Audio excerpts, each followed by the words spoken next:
Yes. So in previous we have seen what is the parameters: instantaneous value, peak value, average value, and RMS value. In next we are going to say about what are the fundamentals. What do you mean by peak value? So peak value.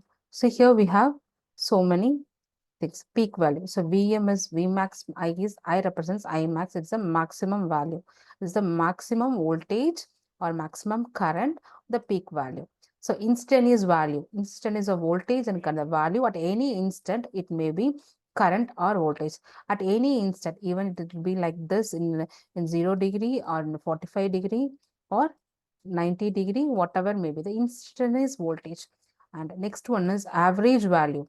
Average value is voltage, average voltage and average current. The average value of the sum of the instantaneous power in one period. So in one period cycle, what is the average value of voltage and what is the average value of current? Okay. It is also said as an area under the curve divided by time. It is the area under the curve divided by the time value. Okay. The average power is equal to half cycle is shown. For full cycle is 0. The average power for half cycle is shown. For full cycle, the average will be 0. For full cycle, the average will be 0. Full cycle, the average is 0. Okay, these are the fundamentals of AC. So next is root mean square. Next one is root mean square value, RMS value. The root mean square value or a continuous time waveform and is the square root of arithmetic mean of the square of the original value, square root of the arithmetic mean of the original value. So the root mean square, the total value, the root mean square value is the total value. Okay, here the RMS is peak, that is V maximum divided by root 2, that is for an understanding the sine wave. For root 3 for the triangular wave and for 1 unit is for a square wave. For based on the waveform, this formula, RMS formula is varies. Okay, the next thing is RMS. So we know that RMS means root mean square. RMS is root mean square, the RMS value for voltage and current. So the RMS value for voltage and current. For current, I equal to, for current, first I equal to I peak, that is I peak or I maximum sine omega t, I maximum sine omega the sine. So the sine represents the waveform, sine waveform. Sine with respect to omega t, that is an angular velocity, or omega t is a radian per seconds. Okay, this is what our current equation, and same as the voltage equation. So V equal to V peak or V max, V peak or V max sine omega t. Okay, this is the current wave volt formula and voltage formula for AC supply. Say for AC supply, current and voltage value formula is for I equal to IP sin omega. That is IP represents I peak or I maximum. So next thing is power. What is power? So power, the power dissipate is a component, is a product of instantaneous voltage and instantaneous current. So power is the product of instantaneous voltage and instantaneous current. In resistive circuit, the voltage and the current are in the phases. So calculating the power is straightforward. So in resistive, they are in phases. So the calculation is straightforward. In reactive circuit, they'll normally having the phase shift between the voltage and current. Here, the reactive power, there will be normally they will be having phase shift. There will be having between the phase shift between the voltage and this is current, voltage and current, and the calculating power become more complicated. In resistive circuit, calculating power is easy because both the current and voltage are in phases. But in reactive power, reactive circuits, the phase angle differs between the voltage and current. So the power calculation is little bit tough. Okay. Here now coming to the power. Here power. So power we have load consumed. The load power consumed. Load is power consumed.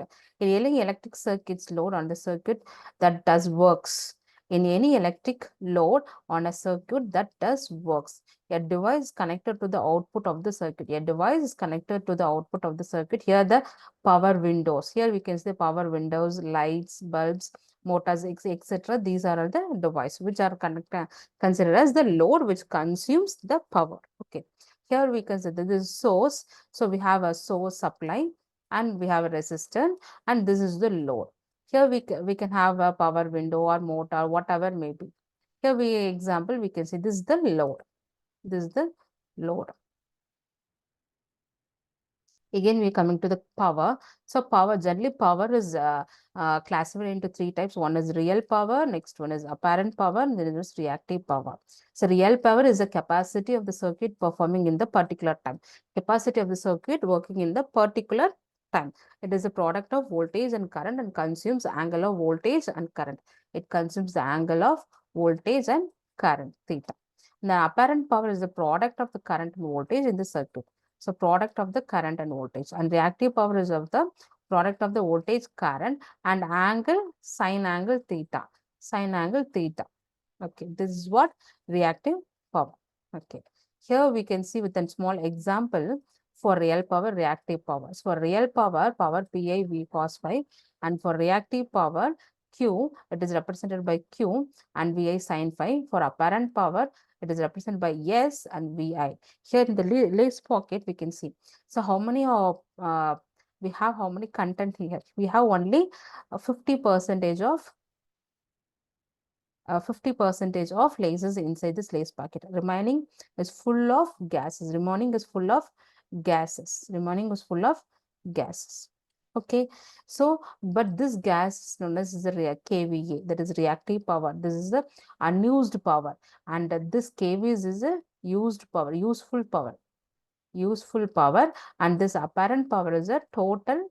This apparent power is a total power. Okay, but we can't avoid the gases. We can't avoid the gases. With the gases, then the useful, the chips will be freshest. Without the gases, the chips they won't have that crispiness. The same thing, without the reactive power, the real power will be, we can't use the react power, but we have the method to reduce the reactive power. Finally, the formula is A square is equal to P square plus Q. That is P square is a real power square plus reactive power square. Here the real and reactive powers. If a circuit has resistive and reactive part, the resultant power has two parts. First is dissipate the resistive element. This is the real power. The second is stores and return the reactive element. This is the reactive Q, and has the unit of ampere reactive or meter. Here the real, here we can see the average power, and we can see already we have seen the equation for voltage and current, and we can see the peak reactive power, P real power, etc. Okay. And we have finally we have seen a power triangle. So power triangle, here we have horizontal and a reactive power, and this is active power. This is what active power. This is the active power. But example for this is full and full active power. For an aeroplane, this is what active power, and this is what reactive power. So takeoff is an reactive power, and moving upon is an real power and active power. Okay, so this is the total power. So total power is adding of active power and reactive power. And the power factor of the ratio of active power to the total power. So power factor is equal to active, that is real power, divided by total power. The formula is kV divided by kVB, that is a cosine angle. So this is what the reactive power triangle. The power factor is measured of efficiency, that is efficiency is by output by input. Okay. I hope today you will be understanding what are the AC fundamentals, what are the parameters, and what do you mean by power, and what are the types of powers, and what are the types of powers, and what is real power, reactive power, apparent powers, and power triangle. And finally, I hope you understood these topics. With the next topic, we can see in the next series. Thank you so much.